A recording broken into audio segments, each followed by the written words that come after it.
What's up, guys? In this episode, we talk with Bill Iwanicki, who is a home inspector. Although, in this episode, we talk about multiple services that he has around home inspection. It's extremely valuable for anyone who is a residential homeowner or possibly someone looking to flip homes, which means especially realtors are going to love this episode. Hey, Bill, thanks for joining our podcast today, man. Thanks, Jeremy. So for the audience, why don't you go ahead and introduce yourself and your business? Okay. I'm Bill Iwanicki. I'm with Advanced Real Estate Services. What else would you like to know about Advanced Real Estate Services? I want to know exactly what Advanced Real Estate Services does. So we are an inspection company. So we cover all types of inspections from, obviously, our biggest one is home inspections. But we also do renovation loan consulting, which is construction draw process as well. We have Home Watch, which is like a good neighbor. Let me go check on your house, make sure everything's good. That's the bulk of it, really. So how new is this brand or business for you? Because I know that you were for a long time a home inspector, Yep. and mostly doing that. But that hasn't actually changed. Yeah. We still own the franchise. So we're growing our business through ancillary services. So we're putting more emphasis on the renovation loan process, home watch, mold testing, water testing, those type of things, which could be included into the franchise if we thought that would make sense. But we still do all of our home inspection, insurance inspections, all those things as well. So what made you want to start some of these other services, expanding your home inspection? So my ultimate goal is to help people buy a good asset, protect that asset, and potentially grow that asset. The biggest asset people are going to buy is a home, either for themselves or as an investment. So that's really kind of how I got moving into that area and that space. And so by adding those additional services, I was able to help a broader base of clients, really. So when someone thinks of a home inspection, they probably think of it as when I buy or sell a home. Right.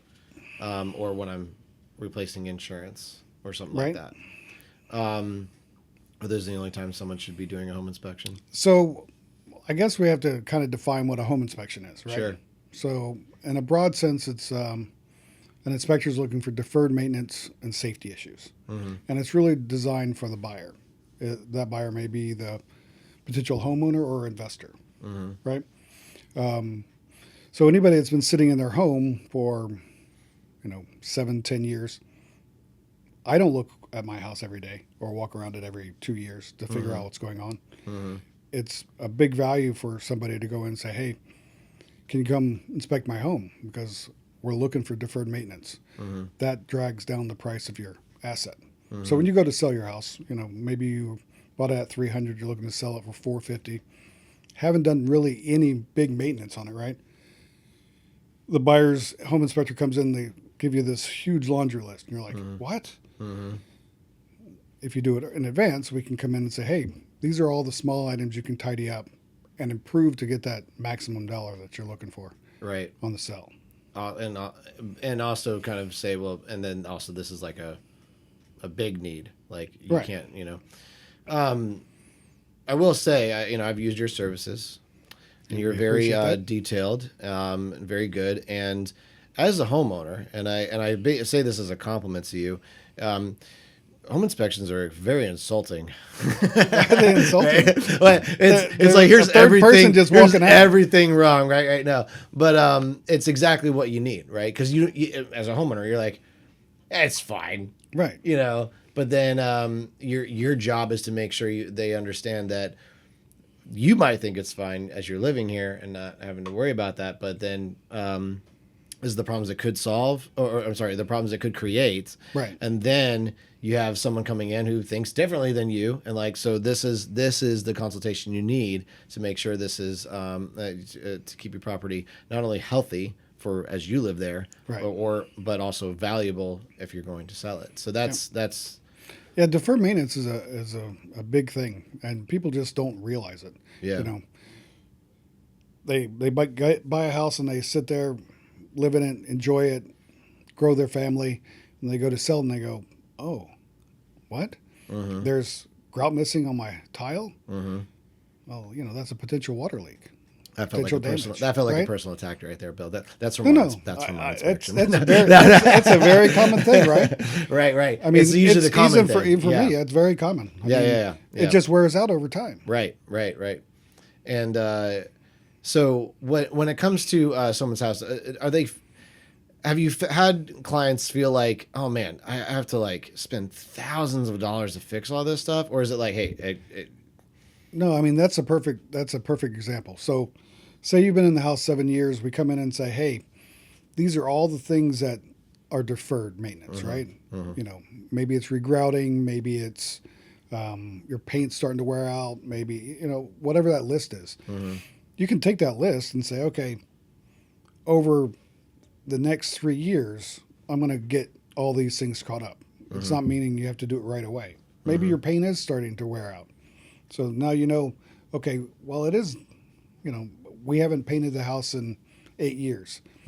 Typical paint doesn't last more than 10. So then you can go, okay, you can start shopping around, start gauging how much that can cost you and put money away to get it fixed. Before you have stucco cracks, before you have water leaks through that stucco, before you have interior damage. So would you say is a good time to truly get a home inspection? Is it like, if I'm thinking I might be selling my house in a year, is it usually a good time? As soon as you think that you want to sell. So if I were to get a home inspection, you give me this giant list, and then I work on that over a year. Do I have to hire you again, like in the same exact way, or is there a different way that you do a home inspection in that circumstance? I mean, a home inspection is a point in time, so it would be. We would go through all the same steps a year later. Right, got it. So it wouldn't change. Okay. But what it would be helpful for you is knowing that you covered all those things, that if you do put it on the market and that other inspector comes in, they can go, shouldn't see those on the list because you cover them. Got it. Okay. So that's their where value comes. their request list becomes much shorter. Right. It's not overwhelming. Right. If someone's changing insurance, are they able to say, hey, I have my own home inspector, I want to use them? Or does usually insurance make you use a different home inspector? No. I'm not aware of any insurance company that can dictate an inspector. Okay, cool. Usually it's a referral partnership. Okay. So if someone's worked with you before and they kind of know how you communicate and everything like that, probably to me it would bring a lot more comfort. So if an insurance company said, hey, I need you to do an inspection, I would want you to come. You know my house, right? You know our situation, so you kind of know ways to say, hey, fix this one thing, and everything's gonna be fine. That you become kind of a friend in that situation, and I know I've appreciated that. Awesome. So moving on from home inspection, the other services you provide. So let's talk about the home watch. Yep. Why is that a big value really to somebody if they just have a neighbor? So, I mean, it's focused on people who have second homes. It's unoccupied for a period of time. It could be somebody who travels a lot. Sometimes your neighbor can do a decent job, but they're not trained to look for deferred maintenance or things that are going to happen. Right. So the program really is set up for people who are going to be out of their homes for a period of time. So we'll go in. It's similar to a home inspection, but not nearly as detailed. Yeah. So we're gonna walk the perimeter. We're gonna check windows. We're gonna check doors. We're gonna check under the sinks. We're gonna flush toilets. We're gonna check your AC. We're gonna be looking for any mold, mildew, buildups, air temperatures, that kind of stuff. Your neighbor's not gonna be able to do that. Yeah. Right. And so if someone has a house in the Tampa area, Yep. and they're traveling, or maybe it's not their primary residence, this is the perfect Absolutely thing for them. So a lot of people have security, which is fantastic, and I definitely recommend it. But there's a lot of things cameras and security is not going to be able to tell you. Yeah, and they're not really going the smell, into the property. Right? Yeah, Odd smells. Looking under sinks. It's all about prevention and making sure that, again, the asset is good. Yeah, I can't it was the one big thing I ever had was like all of a sudden I walk out to the garage one morning several years ago, and I see this huge bubble in my ceiling of like what is happening, and the drain pan air from handler? the AC, air handler. It just all of a sudden you're like, oh yeah, got to do that. But if you're not home, oh man, it's always my biggest thing when I leave the house is like, please nothing happen, and just inside a week, you're used to nothing happening, but it's always when you're gone, right? Yep. So that's like a comforting thing for that moment. Peace of mind is definitely the key to that. By having somebody, a professional, go in every couple of weeks to check, you can reduce the opportunity of loss, right? We can catch potentially an early leak. We can catch air temperature problems. One of the more common air leaks is right around the AC, the top of the AC, and your air handler. You start seeing that black. That's generally an air leak. Right. You start seeing black coming out of your air vents. It's generally an air leak. So we can help assist and say, hey, this is what's going on. Give you pictures and say, hey, these are a couple people you might want to call, unless you already have an AC guy. We also can provide the service of coming out while that service tech is there if you're not there. There you go. So let me ask you this: do you come with preferred vendors as well, naturally from your service? Preferred vendors, we have definitely people we work with. So sure. We definitely have referral partners. Okay. I wouldn't call them preferred because preferred indicates that there's some type of exchange there. Sure. It's really not that way. It's just people that we work partners. with. Yeah. Because you're definitely well vested into this community. Absolutely. A lot of people know you know other people, so that's another avenue to be getting a trusted person. What are some of the crazy things you've seen from your home inspections, or maybe? So some of the fun ones were I went to a flip house where we had the washing machine water shooting out of the building right next to the electrical panel. Crazy stuff. Yeah. Chandelier in the shower. How did that happen? What's that? How did that happen? No, come on. Seriously. You didn't ask questions? Well, they weren't there. They were like, we needed a light. They weren't there. It was I was the only person on site doing the inspection for a buyer. I think that would drive me more crazy if I had your job, Bill. That I'd be like, I have to know why this happened. It would just, I'd become this detective. I'd go home that day like, I got to find out why someone thought this was okay. That was bizarre. That's crazy. I've seen like floodlights in bathrooms. Well, that's not as surprising to me as a chandelier. No, but the outdoor corner floodlight. Oh. Floodlight, not like the ones that in the recessed lighting, but it was like the box. Oh the gosh. Light. Okay, well, that's new. Yeah, exactly. So, what is the proper light someone should have in their shower? Well, your standard can light is really the best, right? Can light. Okay, got it. All right. That for everybody out there is like, oh crap! I have a chandelier in my shower. Well, I mean, you don't want a chandelier is going to hit water, right? Yeah. Mm-hmm. Water and electricity don't generally mix. Mm-hmm. That's what I've heard. Yeah. So one of the things you told me around my house is like just caulk like crazy. Caulk and grout are probably the two most common. Easiest things and most annoying things to do in your home. That is very true. Because it's you got to be kind of clean about it. And it takes a lot of time. It takes a lot more time than you think. Right. You're like, I'll just strip it across there. It really doesn't work that way. Exactly. I've got to recaulk my kitchen. And I'm dreading it. Yeah. On that note, do you ever feel like you're judging everybody else's house and you're like, hope no one judges mine? No, I don't judge anybody's house. I'm just looking for what it is. And when I walk through my house, I'm like, because I'm just ticking it off, Yeah. I mean, you're that's true, right? You're not actually fixing it. I'm not fixing it. I'm like, that honeydew list just gets longer and longer. Right. So let's talk about your consultation side, right? Okay. So what exactly? So I almost feel like a home inspection is a consultation. So like, what is the difference? A little bit different on the renovation side. We can assist clients on creating a project. So maybe they're looking to renovate their bathroom. Mm-hmm. We can do a write-up, create the contract between them and the contractor of exactly what's going to occur, items that are needed for whatever that price is on the bid.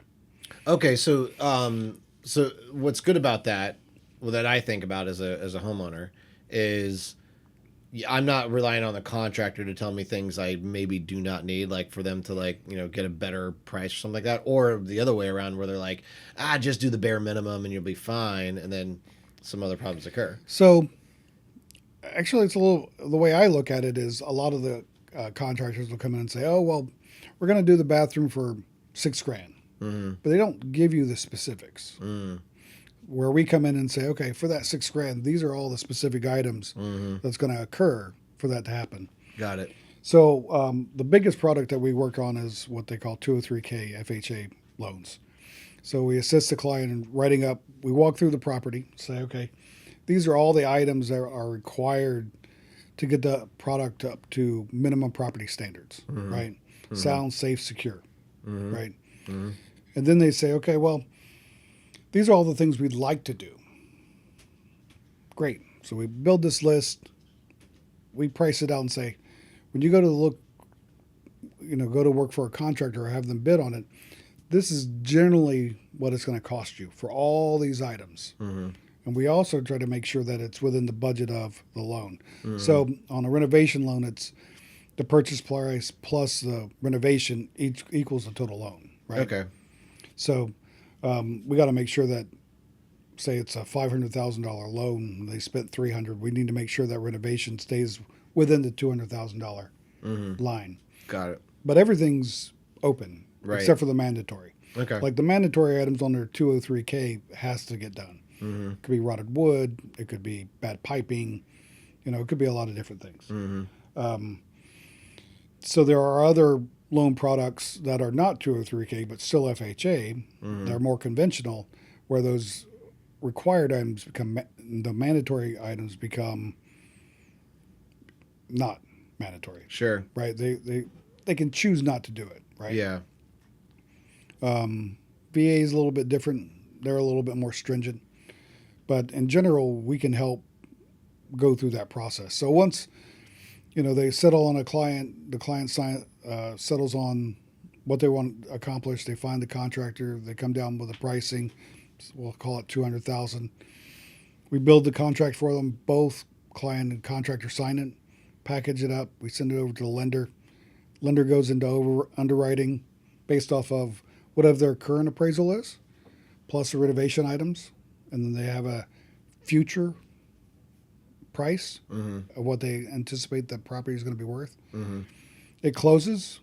Contractor has to start working within 30 days on those line items. Maybe it's pulling permits, maybe it's getting architectural plans, whatever. Mm-hmm.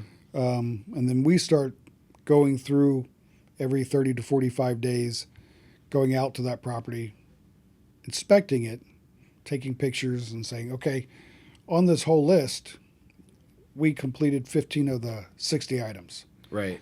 Go ahead and pay the contractor for these 15 items. Okay. So one of the struggles with some of the contractors is a lot of them are not set up financially or work-wise to work on a performance-based project. Mm-hmm. Obviously, we don't tell them how to do their job or when they should do certain things, but under the 203K, they're not going to get paid until it's actually completed. Right. As we go down the process. Mm-hmm. So we protect really all three parties. Yeah. The client, the lender, and the contractor. So that, sometimes their client goes, oh, well, that's not what we agreed on. Well, the contractor go, hey, this is exactly what we agreed on. Right. And vice versa, right? Right. So it really can be a really powerful and helpful process for everybody involved. So this is, to me, it sounds like this is what I would try to do if I was looking for a home, found a great location, found a great house with maybe the right bones, but it's old, needs a lot of renovation. Absolutely. So it's almost like hey, you want a TLC house, but you aren't the TLC type of person. Right. This is the way to get a loan for it. Absolutely. Because that's what I, recently when I was looking at houses, I was thinking I got to find one that's ready, good to go and stuff like that because of loans and stuff like that. Right. What it's going to be appraised at, so on and so forth. Yep. So this is how to get ultimately the better appraisal process is by going through something like that. Absolutely. So what is the first step in that situation? Is it to talk to a lender and stuff like that? Or does it go to you? Like how? So, I mean, it's like any buying process. So you find your house, your realtor's got to be good and get it under the right numbers to ARV. Find a good lender like Jason Johnson. Have them put together the product for you. Have someone like me come out. We build a list of what we need to do. Either if you can do the Fannie Mae, you don't have the required items or manual item or the required items go away. They become things you need to do, but not necessarily have to do it under the renovation. And we can just build whatever you're looking for. Gotcha. The other good part to the renovation loans is, especially in this market where pricing is well above from when people purchased it, they can actually do a renovation loan. Say maybe they wanted to redo their kitchen, right? It's going to cost them $50. Their equity is $200 in the house. They could do the renovation loan for that $50. I think FHA mortgages are 3.5% down versus a conventional of whatever 10 to 20% depending on your lender. It's a great time to do it. What about if I'm just trying to spruce up my bathroom, like you kind of mentioned at the very beginning? Yeah. Like is a $10,000 budget like okay to? Sure. Okay. The minimum I think is $5,000. Okay, that's what you would say to somebody for the renovation. Yeah. Which I don't know if any kind of renovation job that's under 5,000. Right. But sometimes they just need a little bit of money to get into the house. Right. So they'll add, we need to replace the AC. Yeah. Right. Okay. So they'll pick up the extra small loan to be able to qualify for that loan at 3.5%. Be done. Okay. So right now Yep. I'm looking to possibly get our shower done. Right. Okay. And right now I have one quote. It's like 7,000 plus materials. Okay. Okay. I have no idea if that's high. I don't know if that's low. I have no idea. Right. What if I was like, hey, let me just get Bill in here to create the scope and stuff like that, and maybe also help me look for some bids. Yep. Do you help me look for bids in that situation? It's like anything else. I mean, I have plenty of referral partners. Okay. So you'd come in, get the scope together, and say this is probably. Would you give me an idea of like this is probably the price that we're looking at? Yeah. Okay. Yeah. I mean, we'll go through all the materials, all the type of all the labor related. So the reports that we do have both materials and labor cost for the total. Say it's tiling the floor. X number of dollars labor plus materials. Like it should be this labor, so that way when someone's bidding on it, they're like, "Hey, I want more for that labor." Well, they can. Sure. Okay. It's just an idea. Yeah. So what professionally suggested labor cost, what you don't want to do is get into a point where you've talked to 5 contractors and one's 60% lower, one guy's 40% higher. This will give you an idea of where they kind of should be. Yeah. And then you can talk to them and say, "Hey, what's going on?" What happens if I were to have you come out, do all this, and then you were to give me the numbers, and I'm like, okay, that's higher than I wanted it to be. I was hoping to be closer to 5, and you're like, it's gonna be closer to 8. What happens in that situation for you? For me, we get paid based off of the write-up. Okay. Right? Okay. So what's that fee for the write-up in that situation? Depends on the situation. Okay. I think the minimum's right around $375. Okay. Got it. So it's almost like a home inspection in that Similar, situation. It's not even that much. Right. Okay. That's excellent. So what I would tell you to do is, we average it out and say it's $8,000. You go out to bids, you have one at 12, one at 6, another one's maybe 9. Look at it. You've talked to the person. I mean, you have to be comfortable with that person you're speaking with, right? Does it make sense? Do you get the right vibe? Do you think it's somebody you're going to be able to work with? Then you go, okay, so let's look at materials.